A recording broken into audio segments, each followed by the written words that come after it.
دو لونڈے آئے نا, crypto currency کے بزنس, دماغ کیا چل رہا ہے. میں نے کہا تمہارے پاس ہے کیا؟ کہہ رہے یہ جائز ہے ناجائز. میں نے کہا جائز ناجائز تو بعد میں, تمہارے پاس کرپٹو کرنسی میں خریدنے کے لیے ہے کیا؟ انہوں نے جو رقم بتائی نا, میں نے کہا اس میں 4-6 گٹکے آ سکتے ہیں. میں کرپٹو کرنسی تو ایک جوئے کی طرح ہے, ادھر سے اٹھا کے کروڑپتی بنا دیا, ادھر سے جن کو گرایا ہے ان پٹخے ہوئے لوگوں کو بھی تو دیکھو, جن کو روڈ پہ لے آئی ہے. کہہ رہے پھر ہم کیا کریں؟ مجھے پتا تھا یہ کراچی میں پڑھائی کے علاوہ سب کچھ کر سکتے ہیں. یہ پڑھائی, کیونکہ بہت ہائی لیول کے اسکولوں میں جانے کے لیے ان کے پاس فیسیں نہیں ہیں. گورنمنٹ کے اسکولوں میں ہم مشورہ دیں گے تو ہمیں پتا ہے حشر کیا ہو جائے گا. ابھی صرف گٹکے پہ ہے, وہاں کس پہ آ جائیں گے؟ سٹے پہ آ جائیں گے. اب ان کے پاس پڑھائی کا آپشن بولو نہیں ہے. گورنمنٹ اسکولوں میں پڑھیں گے نا, وہ نہیں پڑھیں گے. پرائیویٹ اسکولوں میں جو اچھے اسکول ہیں ان کی فیسیں اتنی ہیں کہ وہ یا تو کھانا کھا لو یا اسکول میں پڑھا لو, اور پڑھائی وہاں بھی نہیں ہے, یہ ذہن میں رکھیں. جو بہت اچھے لیول کے اسکول ہے نا, ان میں بس اچھا سا ماحول مل جاتا ہے, وہاں بچہ بیٹھا ہوگا ذرا نہا کے آیا ہوا ہوگا. وہ گورنمنٹ کے اسکولوں میں نہا کے بھی نہیں آیا ہوا ہوگا تو آپ کا بچہ بھی تھوڑے دنوں میں بغیر نہائے جائے گا, پھر وہ یہ خطرہ ہوتا ہے.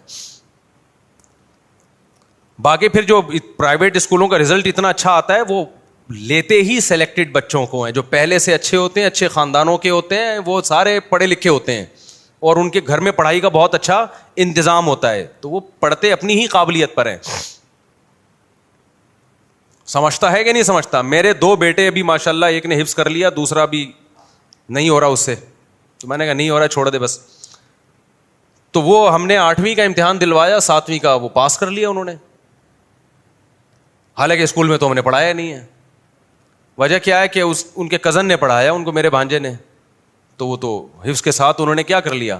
اور او لیول کا 7ویں کا پورے پراپر نمبر نہیں ہے لیکن وہ کور ہو جائیں گے انشاءاللہ, حالانکہ حفظ بھی کروا لیا. ٹھیک ہے نا, ایک سال کے اندر یہ تیاری ہوئی ہے کہ او لیول کا سلیبس انہوں نے 6-7 سال کا سلیبس چند مہینے میں مکمل کر لیا. یہ ہوم اسکولنگ, اور گھر میں پڑھتے 1 سے 2 گھنٹہ ہیں. سمجھ میں آ رہی ہے بات؟ گھر میں 1 سے 2 گھنٹہ ٹیوٹر آ کے پڑھاتا ہے. وہ ٹیوٹر بھی میرا بھانجا ہی ہے, 1 سے 2 گھنٹہ پڑھاتا ہے وہ, اور اتنی برکت اس کی, اور اس میں بھی ٹلے بہت مارتا ہے. آج فلانے کی شادی ہے تو آج ڈمکانے کی شادی ہے, تو آج فلانے کے یہاں جانا ہے, تو آج کبوتر, وہ اس کو شوق ہے مرغیاں, میری طرح مرغیاں پالنے کا, آج ان کی مرغی نے انڈا دے دیا ہے, آج مرغیوں کو انڈے پہ بٹھانا. جس کے پھر میں نے تو غصے میں ڈانٹ لگائی, میں نے کہا انسان کا بچہ بن جا تو پھر آتا ہے پھر پڑھانے. اس طرح سے پڑھنے میں اتنی برکت ہوئی ہے. تو اسکولوں میں کہاں پڑھائی ہے؟ 50 بچوں کو کون سنبھالے گا وہاں؟ اسکول تو بھائی نوٹ چھاپنے کی. پھر بھی میں ایسا نہ ہو کہ آپ ٹیوٹر گھر میں لگا دیں, پتہ نہیں کیا کرے, وہ ایمانداری سے پڑھائیں نہ پڑھائیں. تو نارمل تو یہی ہے کہ اچھے اسکولوں میں بھیج دیا کریں, ورنہ نہ ادھر کا رہے گا نہ ادھر کا رہے گا. تو اب 8ویں میں سوچ رہا ہوں کہ بھیج دوں. اب بھی میں نہیں بھیجنا چاہتا تھا بچوں کو اسکول, کیونکہ مجھے پتا ہے کہ اسکول میں ٹائم ویسٹ ہوگا, یہاں زیادہ اچھا پڑھ لیں گے. لیکن بھیج کیوں رہا ہوں؟ اس لیے بھیج رہا ہوں کہ 2 گھنٹے ان کا استاذ آ کے ان کو گھر میں پڑھاتا ہے, اس کے بعد 22 گھنٹے فارغ ہوتے ہیں. 22 گھنٹے میں یا تو سوتے رہیں گے یا اٹھ کے لونڈے لپاڑے گلی محلے کے جو آڑے ترچے لڑکے ان کے ساتھ نکل لیں گے. تو اس کو کنٹرول کرنے کے لیے کہ ابے بھائی میں تو صبح مدرسے چلا جاتا ہوں نا, تو ان کو کنٹرول کرنے کے لیے کہ کہیں ان کو کھپا دو تاکہ صبح جائیں تمیز سے دوپہر کو آئیں. یہ نیت ہے, پڑھائی کی نیت سے نہیں داخل کر رہا. مجھے پتا ہے پڑھائی کی نیت سے بیوقوف ہے یار, ہم اسکول میں پڑھانے کے لیے داخل کریں. ہم کیا ہو گیا آپ سمجھ رہے ہو؟ سب کس قسم کی باتیں کر رہے ہیں. تو ٹیوٹر ویسے آلریڈی لگایا ہوا ہے. اسکول میں بھی جو پڑھیں گے نا تو وہ بھی گھر میں, اصل گھر میں کور ہوتا ہے. تو اسکول اس لیے بھیج رہے ہیں کہ کھڈے لین لگاؤ ان کو کہیں صبح, تاکہ صبح جلدی اٹھیں, ورنہ 12 ابھی میں جمعے سے پہلے ٹھڈے مار کے اٹھا کے آیا. اٹھو ہے تم, شرم نہیں آتی تمہیں؟ کیونکہ رات کو سوئے دیر سے ہے نا. جب اسکول جانا کہ غم نہیں ہوتا تو بچے پھر سوتے بھی بہت دیر سے ہیں. ٹھڈے نہیں مارے میں نے, تمیز سے اٹھائے کہ نہا دھو کے جمعہ پڑھو شاباش. تو یہ روٹین نہیں بن پاتی بچوں کی سونے جاگنے کی, تو اس کے لیے پھر مجبوراً داخل کیا. ورنہ بہتر یہی ہے کہ نہیں کرو داخل. اگر آپ کی ویسے ہی روٹین بنا سکتے ہو نا گھر میں بچوں کی, تو پھر کوئی ضرورت نہیں ہے اسکول کی, بچہ بگڑے گا. تو وہ آئے تھے 2 لونڈے نا,